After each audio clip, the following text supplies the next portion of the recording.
Eastern PA Weather 30 meteorologist Bobby Marchich here with your outlook for April 11th, 2018.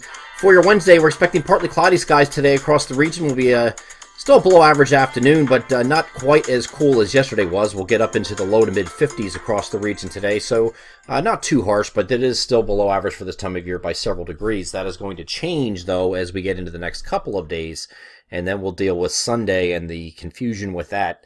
And I'll show you what that is on for that day anyway. Going forward from this point, we're going to get into Thursday. We're going to have an increase in clouds overnight. Could be a stray shower in spots with this little disturbance moving ahead of it. And this is going to be late overnight. Not a real big deal with this, but then just some northern areas get into a stray shower with that. And then we have another system coming through on mainly Thursday morning. You can see some showers that are down pretty far to the south here, but how much of that makes it further east is still a little bit in question. But I don't think it's going to be that big of a deal either way. The system's going to lift off to the or move eastward, and there's not going to be much precipitation left with that. So maybe a quick shower here on Thursday morning, and the clouds are going to decrease in the afternoon. And see this high pressure right here? This is going to set up as a Bermuda high. Once this clears, and we're going to get a surge of warmth coming in. It's going to start coming in here on Thursday, but because we started off with those clouds and the threat for a morning shower on Thursday, it's not going to reach its max potential on Thursday, but we'll get up to well into the 60s, we think, on Thursday for highs. But then we really start cranking with the temperatures on Friday as a warm front moves off. We have warm front in the vicinity that's going to be off to the north on Friday morning. It'll be situated like this, so maybe some northern areas start with some clouds, but once that front clears off the north, there is nothing stopping the warmth from coming in with this high pressure right here and that return flow around it, kicking the temperatures in a high gear. So Friday should be a day that's in the 70s, probably mid-70s for many locations across the region. And then we're going to threaten the upper 70s and maybe the 80-degree mark for some locations on Saturday. So Saturday is definitely the pick of the weekend. Partly cloudy both Friday and Saturday. Saturday is going to be have that surge of temperatures go up into the upper 70s to near 80 degrees across many locations within the coverage area. And here's a look at Saturday. We have a system off to our west. Warm front is off to the north, so we're a warm sector, and that's why we get those.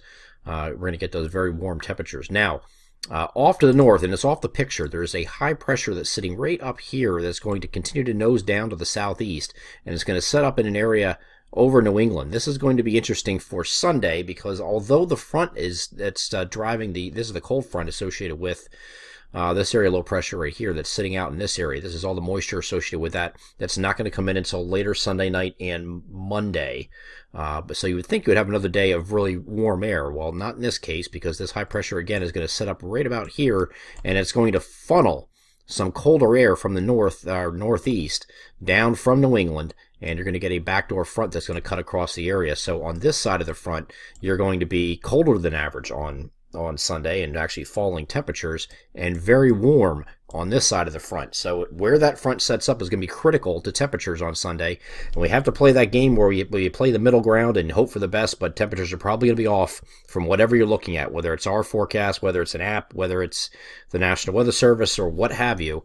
The odds of getting the temperature exactly right on Sunday are probably slim to none, just because we don't know exactly how far this progresses, and some models are less aggressive with it and only has it across maybe the cooler temperatures getting in northeastern Pennsylvania, northern New Jersey, like the GFS, and in some cases the Canadian model. And if you have the European model, it's pretty far down to the southwest and gets about where I drew it. So it's going to be a tough call here once we get to Sunday. But again, enjoy the weekend up until that point, because we're going to have a very nice Friday and Saturday prior as this day to play hooky from work and go out and take the golf clubs out and dust them off. That would be Friday.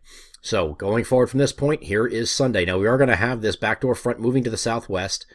Here's a look in the morning, and here is the afternoon. You can see some spotty showers ahead of it also. But the high pressure is now right up here, and it's funneling that cold air down in from New England. You're getting that backdoor front influence all the way down to about here. So it's still mild on this side of the front, even though there's some showers around, but it is cooler on this side of the front. Let me take another picture at that just so you can see.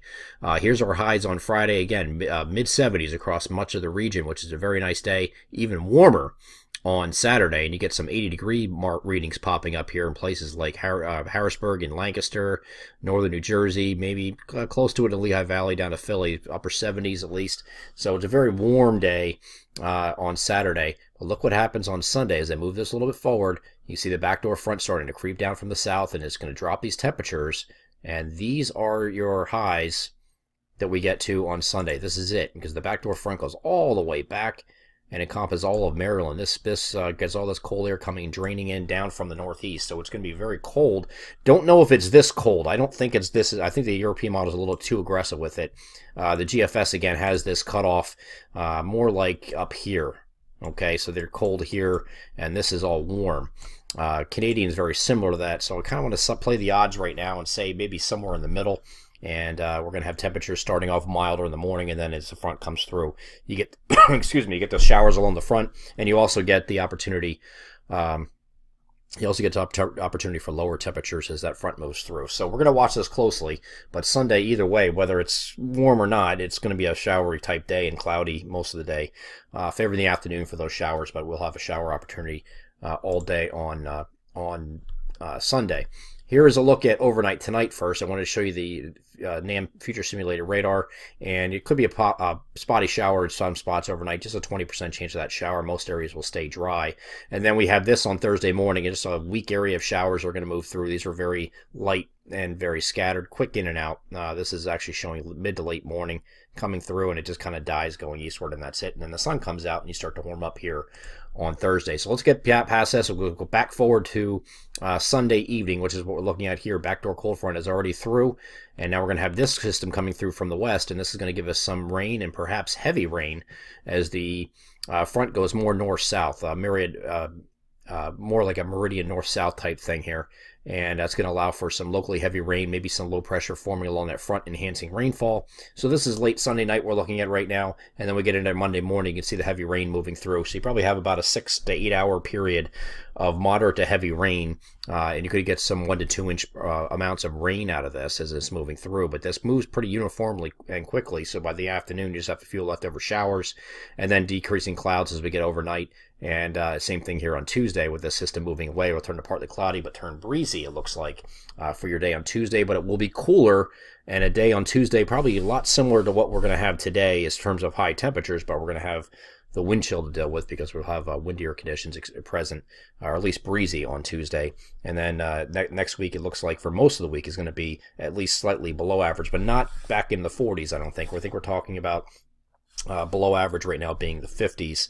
As you get further into April, when you get these cooler shots, are not as potent as, say, you would see in March or maybe even early April. It's starting to go climatologically. We're starting to get into a period now where this is getting less and less likely to see any kind of wintry precipitation. So we have written that off for the rest of the year. We don't think we see anything out of that cool shot to be wintry, because it's just going to be too warm relative to average. Eastern PA Weather Authority meteorologist Bobby Marchus. That is your outlook for April 11th, 2018. Have a great Wednesday.